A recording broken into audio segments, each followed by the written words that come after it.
Take one. No. Hey, babe.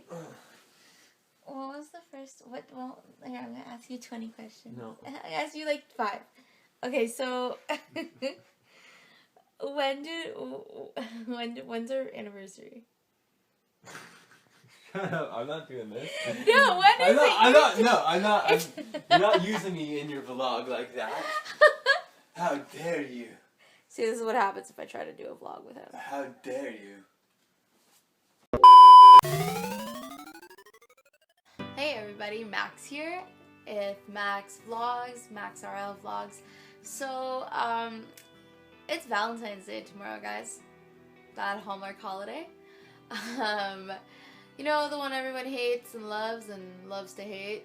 That one, yeah. The one you get to spend with your special someone or, you know, your hand. Oh!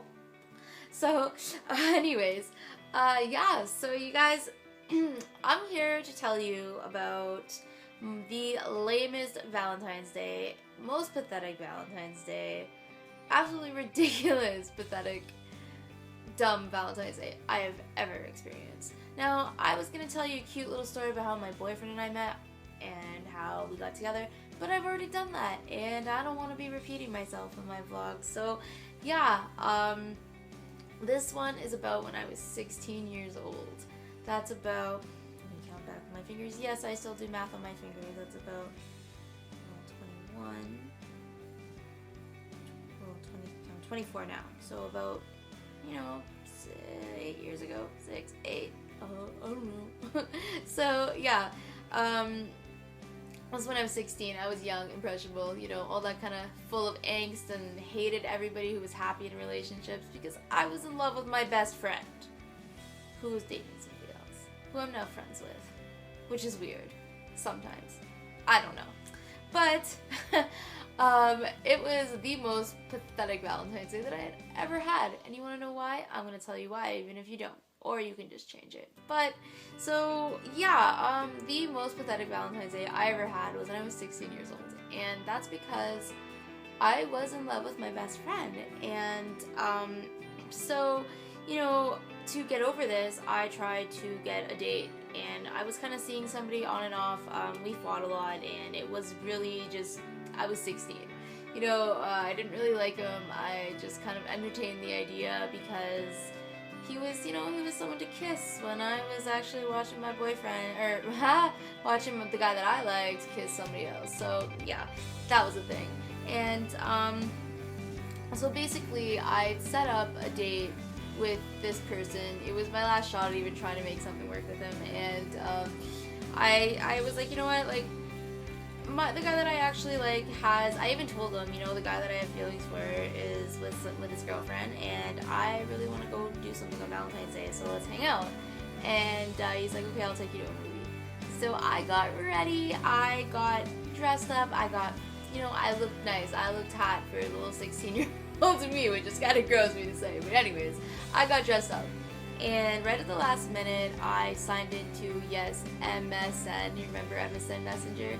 I miss those days. Any 20-something who was on the internet in like 2009, 2011 should remember MSN Messenger before Facebook took over. And God, I miss that. I miss MSN. But anyways, I signed into MSN to make sure everything was still good to go. And he said right at the last minute that something came up. And I flipped. I was like, I got ready for you, man. Do you know how rare this is? Because when I was 16, I did not get ready for no one but me.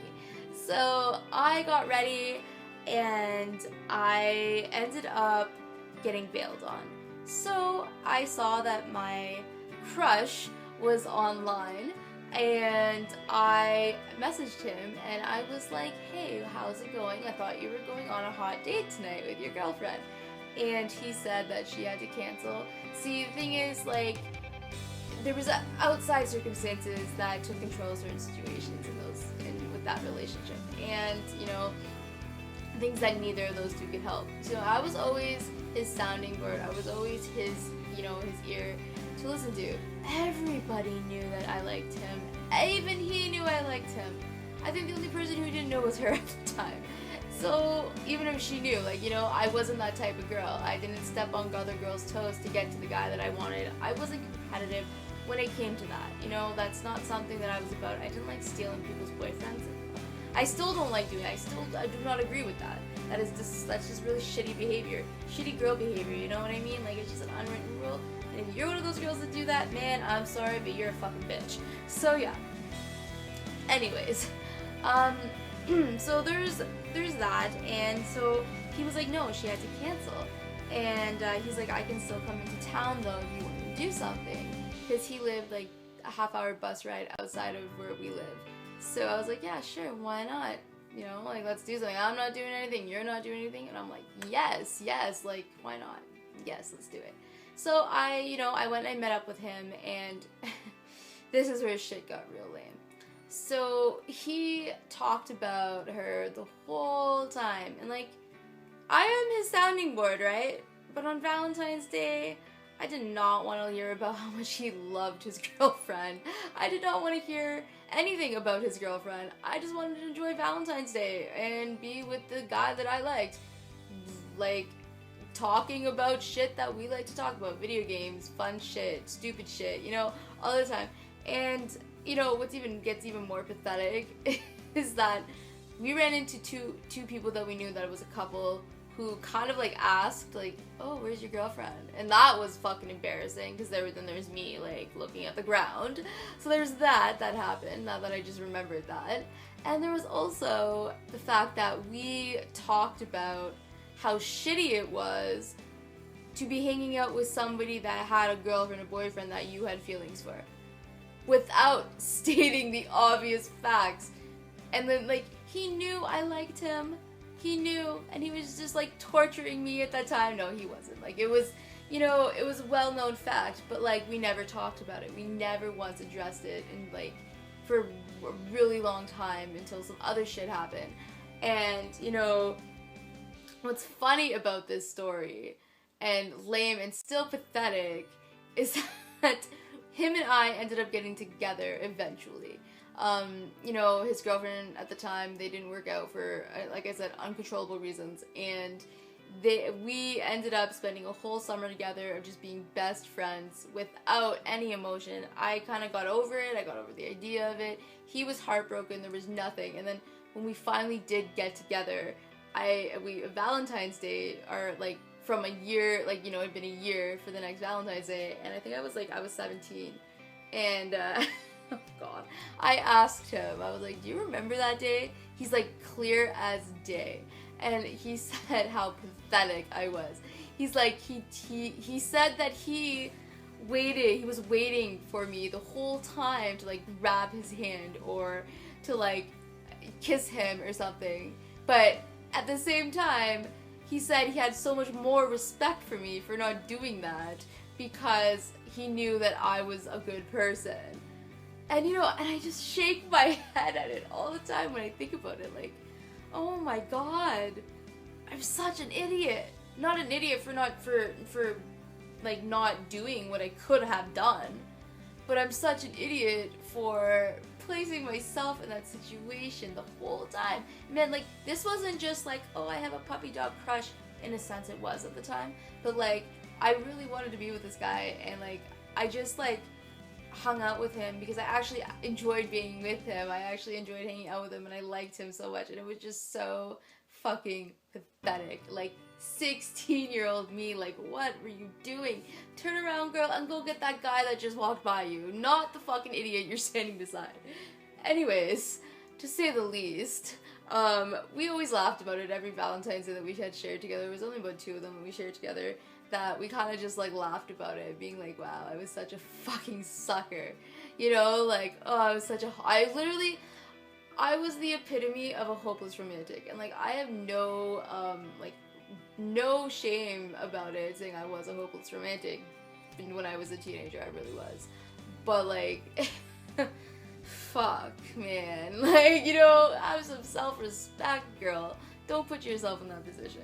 So, you know, for all the girls and boys out there, or, you know, 20-somethings out there that are, you know, feeling love for their best friend but are too scared to say something, or, you know, feel in love for someone who's in a relationship, and, you know, kudos to you for, like, not trying to fuck that up, because there's so many people out there that will try to do that. But, like, you know, don't put yourself down, man. Don't, you know, there's so many people out there, and, you know, people say, no, like, that's my fish, I want that fish. Dude, he has another fish, man. He has another fish. So, like, you know, it's okay to like somebody. It's definitely okay to have feelings. Sometimes the feelings are so uncontrollable. You can't help who you feel for, but just, you know, try to have common self-respect and common respect for that other person. That's, you know, that's my little piece of advice for people, because, you know, I was in love with my best friend, and I waited the long haul, and sure, it was painful. Holy fuck, it was painful at times, but the good things come to those who wait, because I had a pretty, I'm not even going to say it was a great relationship. I had a pretty good relationship with him for a while, and it was my first love, and it turned out great, and I was so patient with him when he was going through his shit, or when he was in another relationship, and, like, I'm not saying, you know, if you meet somebody and you're waiting on the guy that you think you're in love with, like, you know, don't pass up that relationship by any means, but, you know, like, don't wait, you know, wait around within your limits, because you never know what can happen in the future. You know, don't wait on them to break up with her, don't hope that they'll break up, but just, you know, don't ever rule it out. Get over it, yes, that's great if you can get over that, but if you feel like you can't do it, like, just wait it out, see what happens. Don't be in the blind corner waiting for them to break up kind of thing, rooting for them to break up. Just be a good friend, be a good person, be a good friend. That's honestly what I did, and look what happened. Another thing is, I was gonna do, you know, like, that's about my story, that's about my pathetic Valentine's Day. My pathetic 16-year-old self did that. But, you know, I was gonna do, like, one of those, you know, Valentine Day tag thingies, like, boyfriend tag, talking about my relationship, but I've already done that. I've already did a vlog about how I met my love in the other room, right? That's in the other room right now, playing video games. I met my player 2, kind of, like, we kind of shared our first intimate moment 3 years ago now, you guys.